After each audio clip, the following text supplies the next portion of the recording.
It might sound a little unusual, but what if I tell you that wisdom belongs to everyone? Interesting, isn't it? Now, there are instances where we, knowing this truth, have created our boundaries around not letting ourselves learn, in the name of varying culture, tradition, or perhaps religion. I know it's hard, but still, rising above the societal and cultural boundaries, we're giving a chance, an opportunity to all those who seek to explore the spiritual path. It's not about how many people take the book. In fact, most people are self-occupied in their own chase after 9-to-5 jobs, schools, or some other worldly responsibilities. Please take this book. Every time we utter this phrase, we get to hear all kinds of no's. Nah, not interested. I don't believe in God. I don't read books, buddy. I don't have money. And worst of all, I don't have time. I remember I once asked a person, "Hey, have you ever questioned what your purpose in life is?" She passed by me in a rush and yelled, "No, I don't have time." It begs the question, does anyone have time in this temporary world? And the answer is no. Not even us. But some things in life are not about having time. They're about making time. And it's time for every one of us to realize that. That's why we go out in the streets, to make time for others. We're not selling books.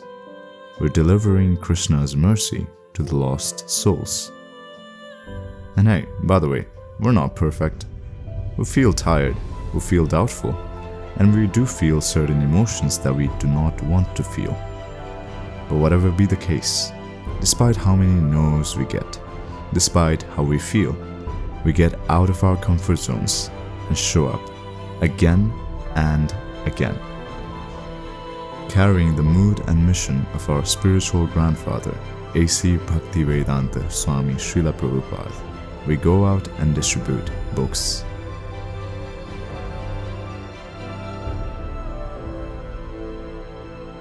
Whether anyone takes it or not, doesn't matter.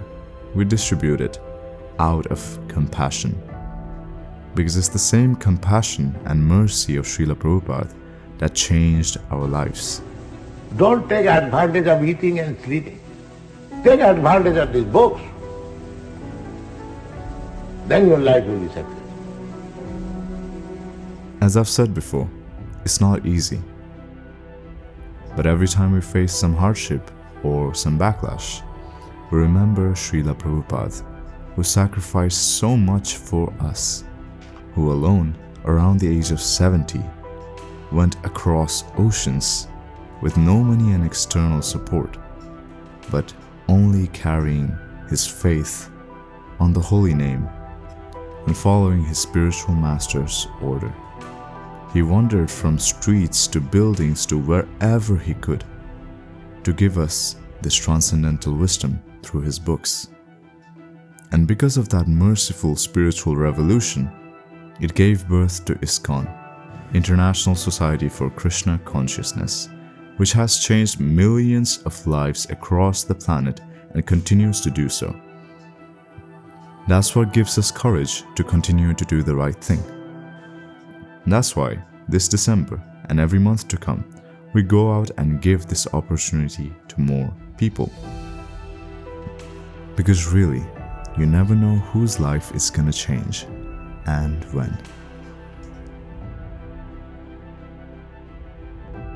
So let's come together this December in the month of Gita Jayanti. Let's go out and distribute Prabhupada's books. Not for numbers, but for transformation and as a service to please Guru and Krishna. Let's face every no that comes our way. Let's get out of our comfort zones and let's distribute Srila Prabhupada's books. Because if we don't, no one else will. and wisdom grows when it's shared. So let's add our contribution to shaping a more compassionate and purposeful world by distributing the Bhagavad-Gita as it is to every soul we meet. Hare Krishna, Srila Prabhupada ki Jai. Hare Krishna, Krishna Krishna, Hare Hare.